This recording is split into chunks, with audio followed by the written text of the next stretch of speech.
हाय दोस्तों, हमारे चैनल तैयारी नौकरी की पे आपका बहुत बहुत स्वागत है। हम लेके आ गए हैं हमारा डेली का जो करंट अफेयर्स का सेशन आता है। आज का करंट अफेयर्स ले आए हैं। सभी एग्जाम्स जो भी गवर्नमेंट एग्जाम्स हैं उनकी तैयारी के लिए जो ये काफ़ी इम्पोर्टेंट है। इसके जो पीडीएफ है इसका डिस्क्रिप्शन में डाला हुआ है लिंक, आप वहाँ जाके इसको डाउनलोड कर सकते हैं और इससे आप नोट्स बनाइए जो आपको जो भी चाहे वो स्टेट लेवल की हो या सेंट्रल लेवल की एग्जाम्स हो उसमें आपको बहुत मदद करेगा। अभी जो है एनडीए का आ रखा है, सीडीएस का आ रखा है, एसएससी ने काफ़ी वैकेंसी निकाल रखी है कांस्टेबल्स वगैरह की, तो इन सब में ये काफ़ी आपको हेल्प करने वाला है। तो चलिए हम अपने सेशन की शुरुआत करते हैं। हमारे चैनल को आप लोग सब्सक्राइब कर दीजिए। चलिए देखते हैं पहला क्वेश्चन क्या है। पहले क्वेश्चन की हम शुरुआत करते हैं।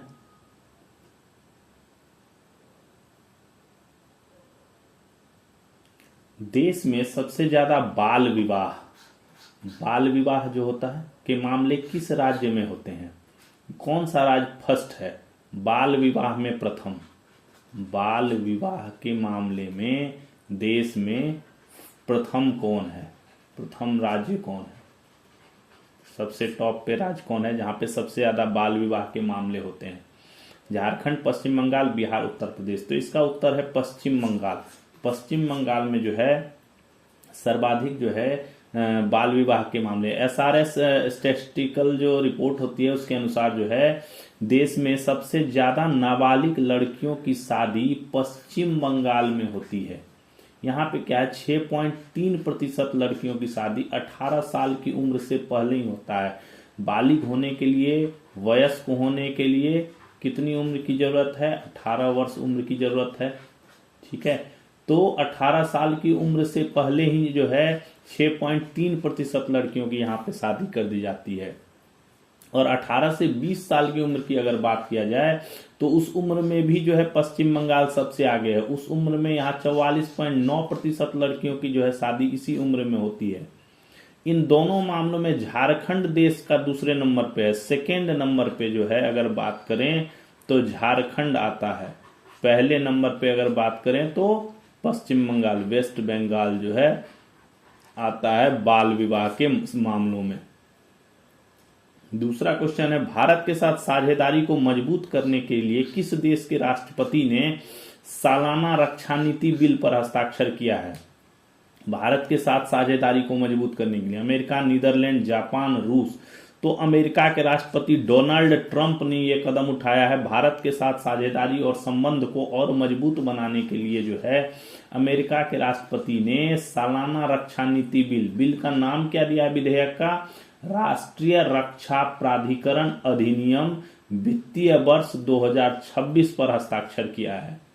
ठीक है, इसके तहत विदेश मंत्री क्या करेंगे? अमेरिका भारत रणनीतिक सुरक्षा वार्ता के तहत न्यूक्लियर लायबिलिटी रूल्स के संबंध में भारत सरकार के साथ एक संयुक्त परामर्श तंत्र स्थापित करेंगे।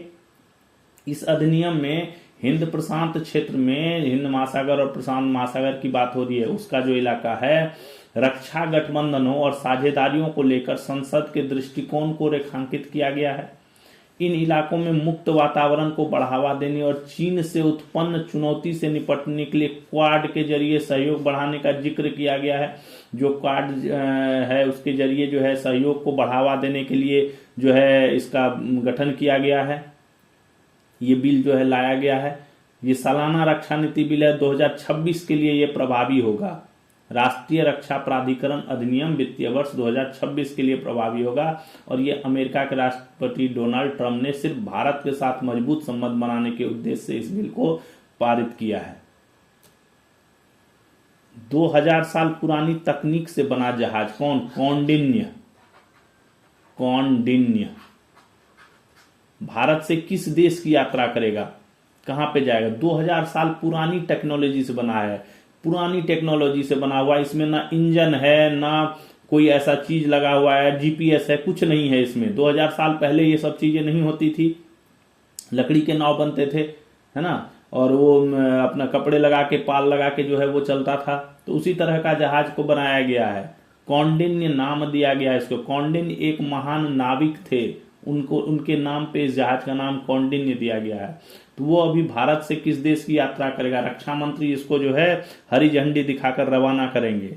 तो ये ओमान की यात्रा करेगा। किसकी? गौ इसका उत्तर है ओमान। ओमान की यात्रा करेगा। अजंता की गुफाओं से मिले चित्र के आधार पर 2000 साल पुरानी तकनीक से बना जहाज INSV कौंडिन्य दिसंबर के आखिरी में पोरबंदर जो है गुजरात का, से ओमान जाएगा।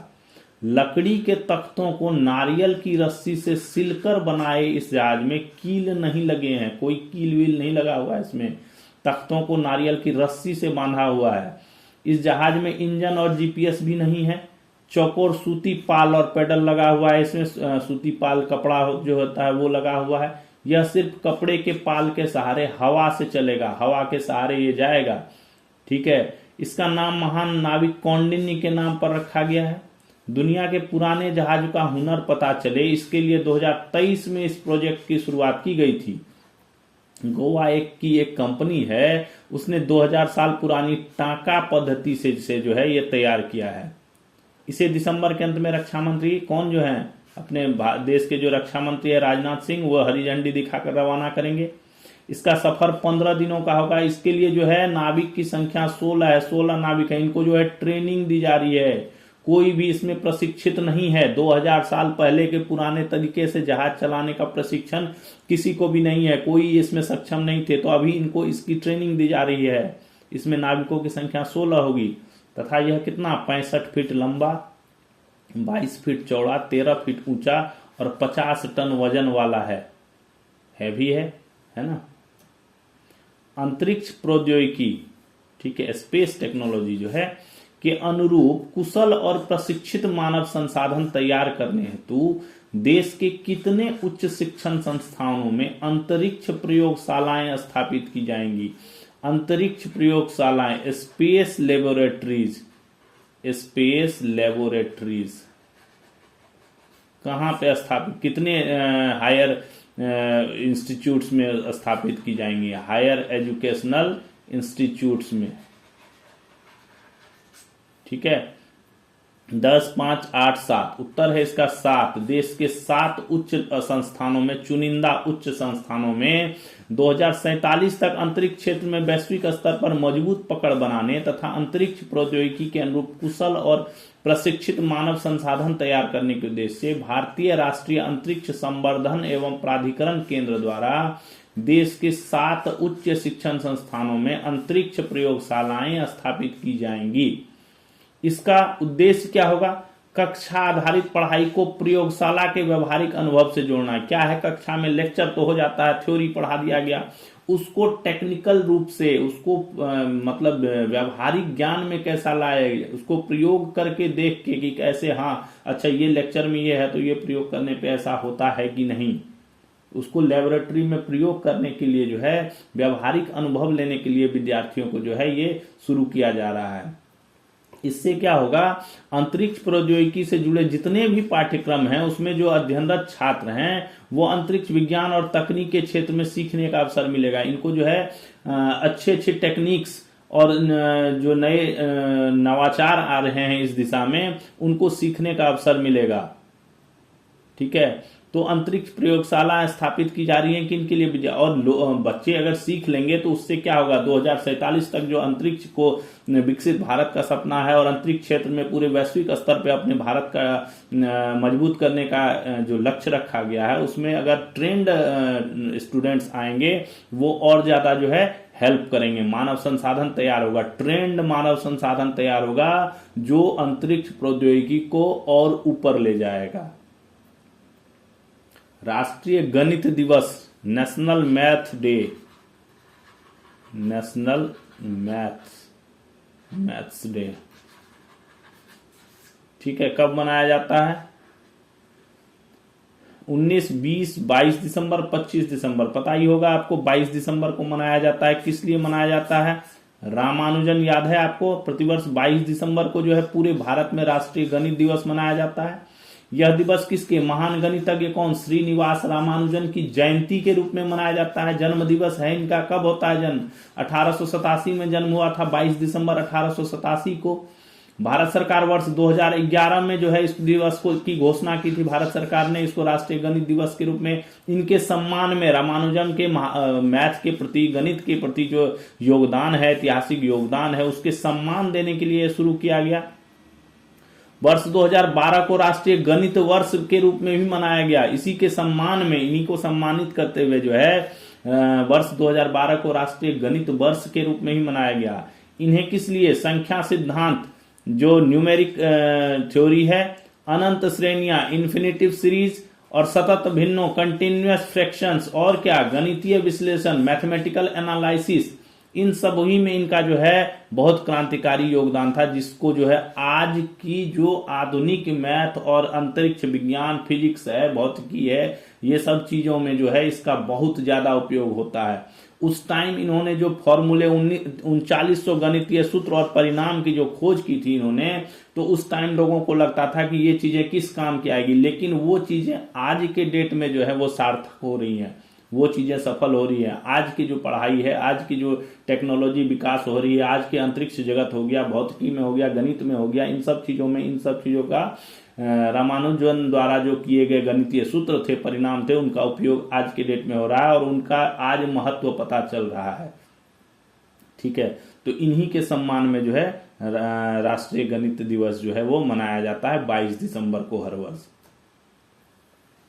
किस राज्य ने उदबिलाव जो जानवर होता है, की सुरक्षा के लिए एक खास संरक्षण पहल शुरू किया है? संरक्षण करने के लिए जो है इनको, ये विलुप्त प्राय जीव में आ गया है, तो इसको संरक्षित करने के लिए एक विशेष पहल की शुरुआत की है। किस राज्य ने? तो तमिलनाडु ने एक पहल जो है, गौ इसका उत्तर है, तमिलनाडु ने यह पहल शुरू किया। तमिलनाडु सरकार ने कावेरी नदी डेल्टा में पाई जाने वाली एक कमजोर प्रजाति, कौन? स्मूथ कोटेड उदबिलाव की सुरक्षा के लिए एक खास संरक्षण पहल की शुरू की है। इसे स्मूथ कोटेड उदबिलाव की जनसंख्या गतिशीलता, व्यवहार पैटर्न और आवास सुधार के अध्ययन हेतु संरक्षण पहल नाम दिया गया है। यह परियोजना कहाँ हो रही है? कावेरी डेल्टा क्षेत्र में। कहाँ पे? तंजावुर, तिरुवाकुरुर और कड्डालोर, इन जिलों के कुछ हिस्सों को कवर करेगी। इस परियोजना को 20 लाख की प्रशासनिक स्वीकृति मिली है और 25-26 के लिए इसमें 10 लाख रुपए का आवंटन किया गया। टोटल 20 लाख का है और 25-26 के लिए इसमें 10 लाख है। यह पहल कौन? तमिलनाडु वन विभाग की शोध इकाई कौन? Advance institute for wildlife conservation, Vandalur, Chennai के नेतृत्व में जो है संचालित की जा रही है। यह प्रजाति एशिया की सबसे बड़ी उदबिलाव प्रजाति है, सबसे बड़ा एशिया का है उदबिलाव प्रजाति में से। यह नदियों, झीलों, कहाँ? वेटलैंड्स में यह रहता है, आर्द्र भूमियों, मैंग्रोव क्षेत्रों में, नहरों में इत्यादि में पाया जाता है। तमिलनाडु में स्थानीय मछुआरे इन्हें किस नाम से? मीना कुट्टी अर्थात मछली पकड़ने वाले पिल्ले भी कहते हैं इसको। इन्हें international union for conservation of nature की रेड लिस्ट में कमजोर श्रेणी में रखा गया है। एक तो रेड लिस्ट में भी है और उसकी कमजोर श्रेणी में जो है इसको रखा गया है।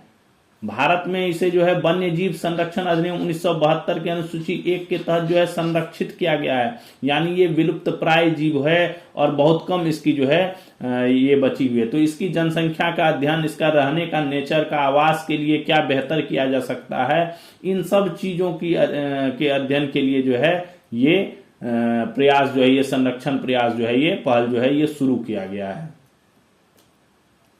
भारत की कौन महिला क्रिकेटर T20 क्रिकेट में 4000 रन पूरे करके ऐसा करने वाली भारत एवं एशिया की पहली बल्लेबाज बन गई हैं? भारत एवं एशिया की पहली महिला बल्लेबाज बन गई हैं। कौन है महिला क्रिकेटर? हरमनप्रीत कौर, शेफाली वर्मा, स्मृति मंधाना, ऋचा घोष। उत्तर है इसका गौ, स्मृति मंधाना। ठीक है, भारतीय महिला क्रिकेट टीम की उप कप्तान, ठीक है, वाइस कैप्टन है स्मृति मंधाना। महिला T20 क्रिकेट में 4000 रन पूरे करने वाली पहली भारतीय और एशियाई बल्लेबाज बन गई है।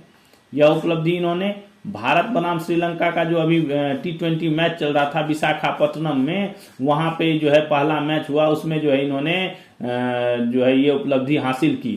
इन्होंने, इनका जो अगर रिकॉर्ड देखा जाए तो 154 T20 मैचों में इन्होंने 4007 रन बना लिए हैं। महिला T20 इतिहास में इनसे ऊपर जो है कौन है? एक ही महिला है पूरे, अगर वर्ल्ड की बात की जाए तो 4000 रन से ऊपर का आंकड़ा जो है एक ही महिला ने पार किया है। न्यूजीलैंड की बैट्समैन है सूजी बैट्स, उन्होंने जो है ये आंकड़ा 4000 से ऊपर का आंकड़ा पार किया। दूसरे नंबर पर ऑल ओवर वर्ल्ड में जो है स्मृति मंदाना है, और भारत और एशिया की बात करें तो नंबर 1 पे है। किस राज्य के 3 शहरों को पवित्र शहर घोषित किया गया था? घोषणा पहले हो गई थी, इसकी अधिसूचना अभी जारी कर दी गई है। तो पता ही है आपका, ये क्वेश्चन पहले भी डिस्कस हो रखा है। पंजाब के 3 शहरों को जो है पवित्र शहर के रूप में घोषित किया गया है। कौन कौन? अमृतसर को, श्री आनंदपुर साहिब को और तलवंडी साबो को। इन तीनों शहर को पवित्र शहर घोषित किया गया है। इसकी 21 दिसंबर को राज्य सरकार द्वारा इस संबंधी अधिसूचना जारी कर दी गई है। इसके तहत क्या होगा? इन शहरों में क्या होगा? श्रद्धालुओं के लिए आवश्यक जितनी भी सुविधाएं हैं उनका विकास किया जाएगा। स्पेशल कैटेगरीज मिल गई इनको। और यहाँ पे क्या? मांस, शराब, तंबाकू और कोई भी नशीले पदार्थ का बिक्री पर पूर्ण प्रतिबंध होगा। फुल प्रतिबंध होगा। कोई भी चीज यहाँ नहीं बिकेगा, ना तो मांस, ना तो शराब, ना तो तंबाकू या कोई भी नशीली पदार्थ जो है यहाँ पे नहीं बिकेगा। इनको और ज्यादा डेवलप किया जाएगा, इन शहरों को और ज्यादा डेवलप किया जाएगा, ग्रीन बनाया जाएगा, हरित बनाया जाएगा। यहाँ पे श्रद्धालुओं के लिए आवश्यक सुविधाएं जितनी है उनमें अभी जो उपलब्ध है उससे ज्यादा डेवलपमेंट की जाएगी, जिससे श्रद्धालुओं को किसी तरह की परेशानी ना हो। ठीक है, तो ये सब चीजें इसके तहत की जाएंगी।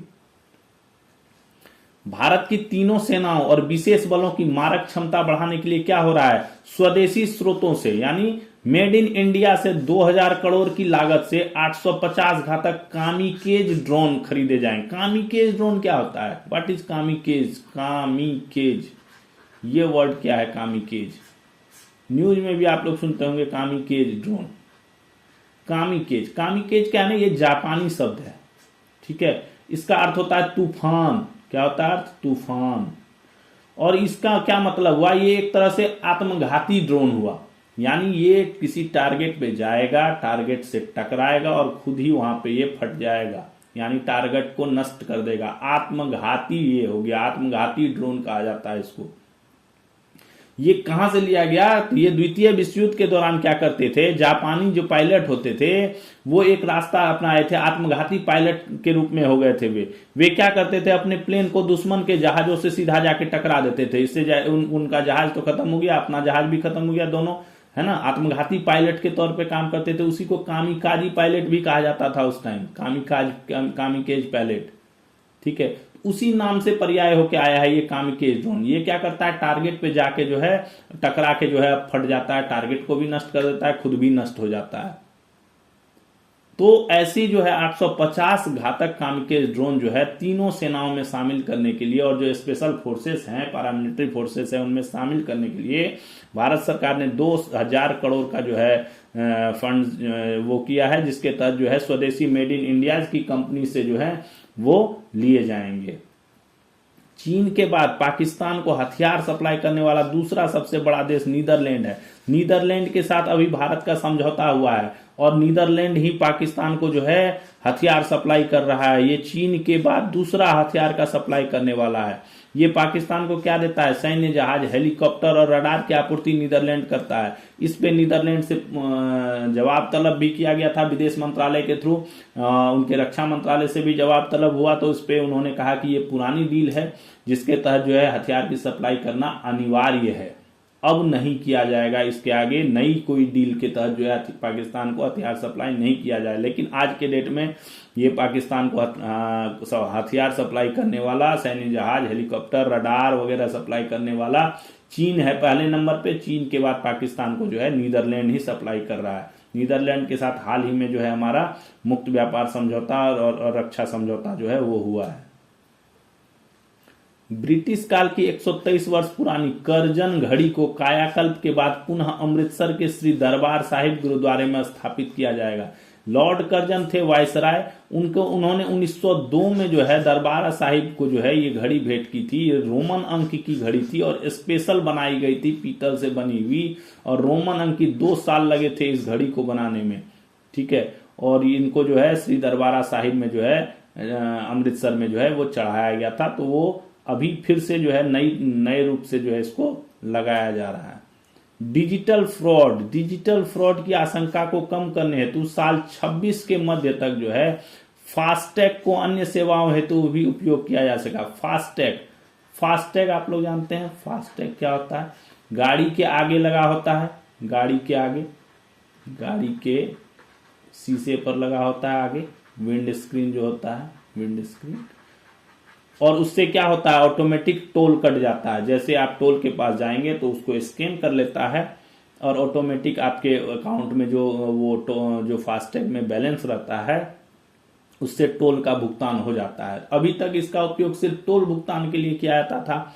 अब क्या होगा, इसको जोड़ दिया जाएगा, अभी रोड साइड एमेनिटीज के भुगतान के लिए भी इसका उपयोग कर दिया जाएगा। रोड साइड एमेनिटीज में क्या आता है, जैसे आप हाईवे पे जा रहे हैं, उसके किनारे में काफी दूर चलने के बाद आपको हर सुविधा एक जगह पे मिल जाती है, खाने की, पीने की, तेल की, कोई और आपकी जरूरत है, वॉशरूम वगैरह जाने की, इन सब चीजों की जरूरत को जो है एक पूरा सेंटर बनाया हुआ रहता है। उसपे बड़े बड़े हाईवे पे आपने देखा होगा, काफी दूर 50-100 किलोमीटर चलने के बाद एक ऐसा सेंटर बना रहता है जहां पे सारी सुविधाएं उपलब्ध रहती है, एटीएम वेटीएम सब रहता है। तो उसी से जोड़ दिया जाएगा, जिससे आदमी इसी फास्टैग के माध्यम से ही हर चीज का भुगतान जो है वहां पे कर दे। इसके लिए अलग से कोई यूपीआई या यूपीआई की जरूरत नहीं पड़ेगी। इसी टोल का जो है, इसी फास्टैग से जो है सारा पेमेंट हो जाएगा। इसकी शुरुआत जो है अभी 2026 के मध्य तक हो जाएगी। Under 19 Asia cup, under 19 Asia cup चल रहा था कहां पे, दुबई में चल रहा था। खिताब कौन जीत गया, पाकिस्तान जीत गया। फाइनल में भारत गया था, लेकिन भारत को करारी हार मिल गई, 191 रनों से हारकर पाकिस्तान ने दूसरी बार ये खिताब जो है पाकिस्तान ने जीत लिया, पाकिस्तान अंडर 19 एशिया कप का।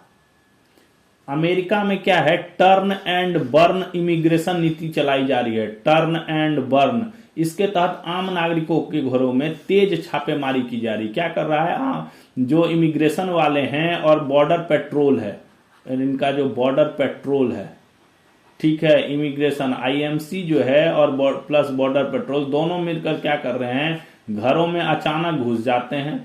अगर घर बंद है तो उनको विस्फोट करके जो है बम से गेट तोड़ दिया जाता है और घरों में घुस जाते हैं। और जो नागरिक हैं उन पे अगर कोई आरोप है या कुछ है तो उनकी जांच की जाती है। अगर नहीं भी है फिर भी उनकी जांच की जाती है कि इसकी कोई तो या तो खुफिया वो तो नहीं है, या ये किसी चीज में इन्वॉल्वमेंट तो नहीं है, किस देश का है। अगर डिपोर्ट करना है तो उनको इमीडिएटली डिपोर्ट कर दिया जाता है। तो इसको टर्न एंड बर्न नीति जो है अभी कहा गया है। इसके खिलाफ काफी आक्रोश भी है आम जनता में, कि आम जनता को जो है काफी परेशान किया जा रहा है। आईसीसी के चेयरमैन कौन, जय शाह चेयरमैन है। उनको NDTV Indian of the year 25 में transformation leader of the year पुरस्कार से सम्मानित किया गया। जब से ये पहले बीसीसीआई के चेयरमैन थे 2019 से 24 तक, 24 में ये आईसीसी के चेयरमैन बन गए। तो आईसीसी के चेयरमैन बनने के बाद जय शाह ने जो है काफी सारी जो है बेहतरीन काम किए हैं क्रिकेट जगत में, जिससे जो है ये काफी प्रतिष्ठित हो गए हैं। तो इनको जो है transformation leader of the year पुरस्कार से सम्मानित किया गया। इनके क्रिकेट में योगदान और क्रिकेट को वैश्विक स्तर पर और ज्यादा अच्छा करने के लिए, महिलाएं क्रिकेट टीमों को जो है, महिलाओं को, खिलाड़ियों को और आगे बढ़ाने के लिए इनके जो प्रयास हैं उनके लिए इनको सम्मानित किया गया है। एशियाई फुटबॉल परिसंघ ने अपने सदस्य देशों के बीच प्रतिस्पर्धा को बढ़ावा देने के लिए एएफसी नेशंस लीग के शुरुआत करने की घोषणा की गई है। इनके जो है कोई टूर्नामेंट हो नहीं रहे थे, तो इन्होंने जो है अपने देशों में और ज्यादा प्रतिस्पर्धा बढ़ाने और फुटबॉल को वो करने के लिए एएफसी नेशंस लीग की शुरुआत करने की घोषणा की है। टेस्ला के सीईओ कौन, एलन मस्क, विश्व के सबसे ज्यादा अमीर आदमी। इनकी संपत्ति कितनी होगी, 748.700 अरब डॉलर से ऊपर हो गई है, जो कि क्या है, भारत का जो कुल विदेशी मुद्रा भंडार है उससे भी ज्यादा है। 12 दिसंबर को जो सप्ताह समाप्त हुआ उसके अनुसार भारत का कुल विदेशी मुद्रा भंडार कितना, 688.949 अरब डॉलर, और इनकी संपत्ति हो गई 748.9 अरब डॉलर। ठीक है, तो ये बिलियन ट्रिलियन वाले जो है उस खाते में आने वाले जो है उसके नजदीक आ गए हैं ये। ठीक है, तो ये सीईओ है एलन मस्क। इससे पहले 600 अरब डॉलर इनका पार किया था अभी 2 सप्ताह पहले।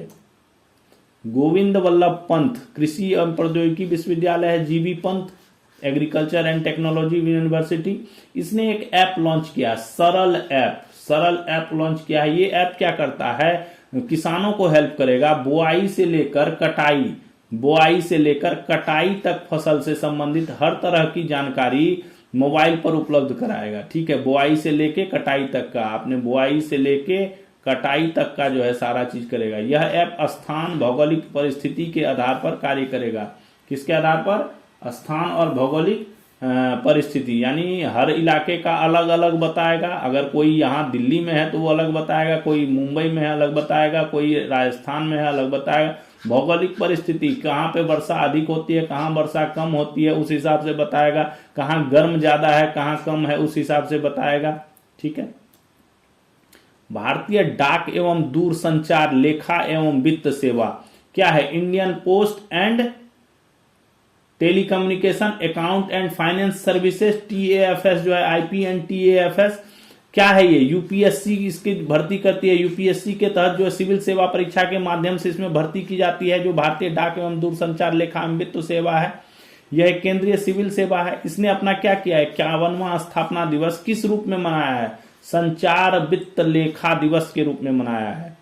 संचार वित्त लेखा दिवस, ठीक है, कम्युनिकेशन फाइनेंस अकाउंट डे रूप में मनाया, तथा इस अवसर पर कम्युनिकेशन फाइनेंस समिट का भी आयोजन किया गया।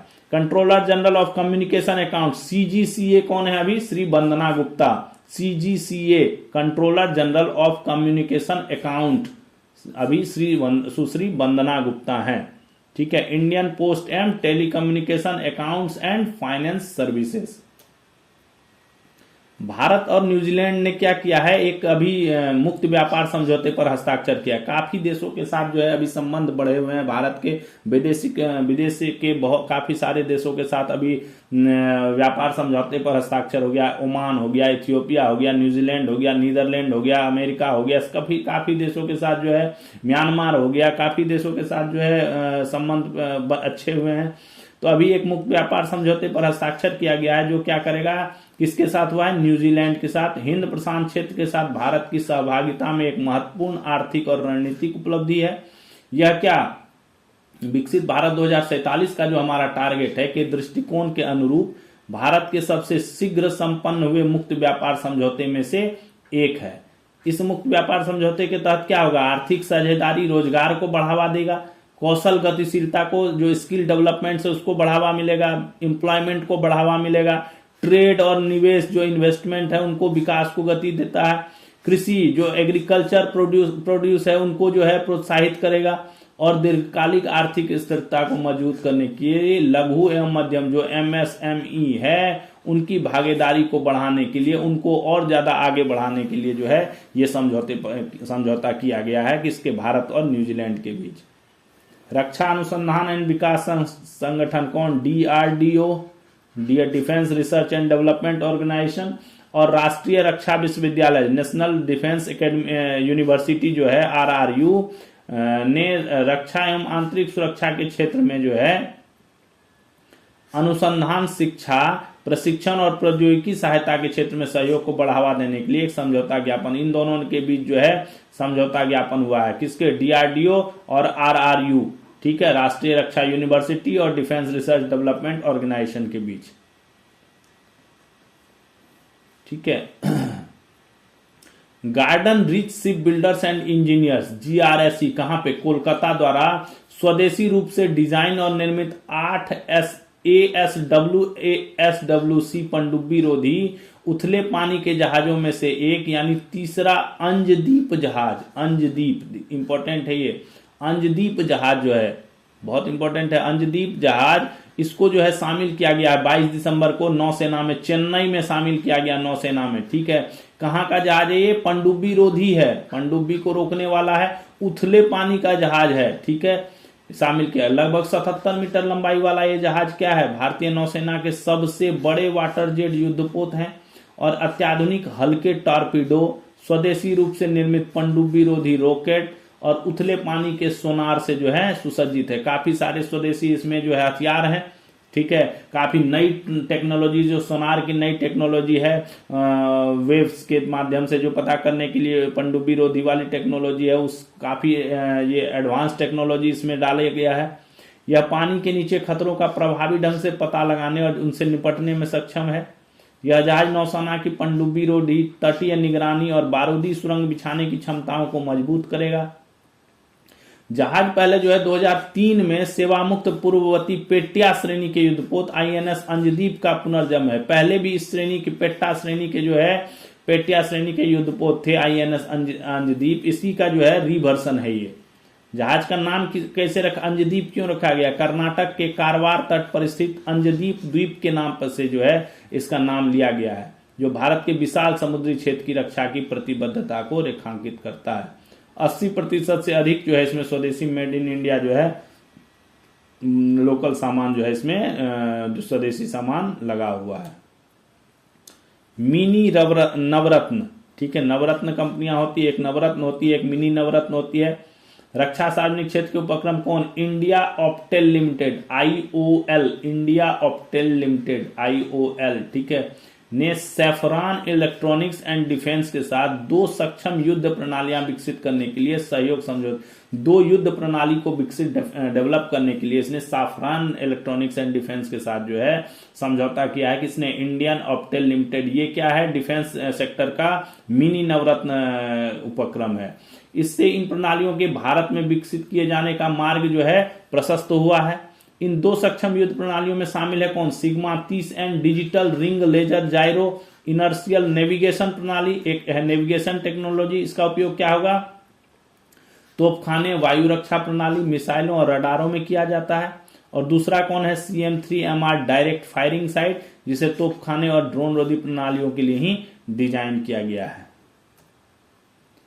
भारत सरकार के सामाजिक न्याय और अधिकारिता विभाग ने अलग अलग पीढ़ियों के बीच भावनात्मक, सामाजिक और सांस्कृतिक संबंधों को मजबूत करने और सक्रिय एवं गरिमापूर्ण बुढ़ापे को बढ़ावा देने के उद्देश्य से 20 दिसंबर 25 को प्रोग्रेसिव हाइट्स स्कूल ब्यावरा, जिला राजगढ़, मध्य प्रदेश में अंतर पीढ़ीगत संबंधों का उत्सव कार्यक्रम आयोजित किया। ठीक है, किसने? भारत सरकार के सामाजिक न्याय एवं अधिकारिता विभाग ने जो है अंतर पीढ़ीगत संबंधों का उत्सव कार्यक्रम आयोजित किया गया। इसमें विभिन्न एज ग्रुप के लोगों ने भाग लिया, जैसे बच्चे से लेकर बुजुर्ग तक ने भाग लिया, दादा से लेकर पोते तक ने भाग लिया। ठीक है, इस कार्यक्रम का मकसद क्या था? पीढ़ियों के बीच प्यार, संवाद, सहयोग और आपसी सम्मान की भावना को और मजबूत करना। ऐसी पहल समाज को जोड़ने, मूल्यों और परंपराओं को आगे बढ़ाने और सामूहिक सामाजिक चेतना को मजबूत करने में जो है अहम भूमिका निभाती है। इसीलिए इसका आयोजन सामाजिक न्याय एवं अधिकारिता विभाग ने किया। भारतीय गोल्फ संघ द्वारा आयोजित 124वीं amateur golf championship of India का आयोजन टॉलीगंज क्लब कोलकाता में हुआ। सबसे पुराने क्लबों में से एक है टॉलीगंज क्लब। सुखमन सिंह जो है इन्होंने हरमन सचदेवा को हराकर यह खिताब जीत लिया। किसका? एमेच्योर गोल्फ चैंपियनशिप का। विश्व का सबसे पुराना शौकिया मैच प्ले गोल्फ टूर्नामेंट है ये एमेच्योर गोल्फ चैंपियनशिप। 124वीं थी इस बार। 2017 से 21 तक आरबीआई का डिप्टी गवर्नर रहे बीपी कानूनगो। बीपी कानूनगो नाम है, डिप्टी गवर्नर थे ये 2017 से 21 तक आरबीआई में। इनको IIFL फाइनेंस का गैर कार्यकारी अध्यक्ष, चेयरमैन जो है, नॉन एग्जीक्यूटिव चेयरमैन जो है वो नियुक्त किया गया है। पत्रकार एवं लेखिका, पत्रकार हैं और लेखिका हैं मोहर बसु। मोहर बसु ने क्या है? अभिनेता सलमान खान के ऊपर एक नई पुस्तक लिखी है। नाम है उसका Salman Khan the sultan of Bollywood. The sultan of Bollywood नाम से जो है Salman Khan, the sultan of Bollywood नाम से जो है सलमान खान के ऊपर पुस्तक लिखी है। किसने? मोहर बसु ने। लेखिका हैं, पत्रकार हैं। इसे कौन? हार्पर कॉलिंस पब्लिशर्स इंडिया जो है वो प्रकाशन करने का इसका जो है घोषणा किया। वो इसको प्रकाशित करेगा। हार्पर कॉलिंस पब्लिशर्स इंडिया बहुत बड़ा प्रकाशक है, ठीक है, वो इसको प्रकाशन करेगा। Salman Khan the sultan of Bollywood. इसमें जो है सलमान खान की शुरू से लेकर अभी तक की जर्नी को जो है वो दर्शाया गया है। उनकी जो सिनेमा जगत में भूमिका है उसको दर्शाया गया है। उनके उस संवाद और उनके जो फैंस हैं उनकी भी टिप्पणियों को शामिल किया गया है। तो ये था हमारा दोस्तों आज का कार्यक्रम। ये जो सेशन था अपना जो करंट अफेयर्स का। आपको आज का सेशन कैसा लगा ये कमेंट करें जरूर आप लोग। और पीडीएफ इसका जो है आप जाके जो डिस्क्रिप्शन है उसमें लिंक दिया है वहां जाके आप डाउनलोड करके और इससे नोट्स बनाएं और इसका रिवीजन करें, जिससे आपको काफी लाभ होगा। हम फिर कल मिलेंगे इसी तरह नए सेशन के साथ, नए क्वेश्चन के साथ जो भी अपडेटेड रहेगा वो सारे क्वेश्चंस आपको जो है हम इस पे उपलब्ध कराएंगे और आपकी तैयारी में हेल्प करेंगे। तो तब तक जो है आप अपनी तैयारी को जारी रखिए। थैंक्स फॉर वाचिंग तैयारी नौकरी की। कल फिर मिलते हैं नए सेशन के साथ, तब तक के लिए जय हिंद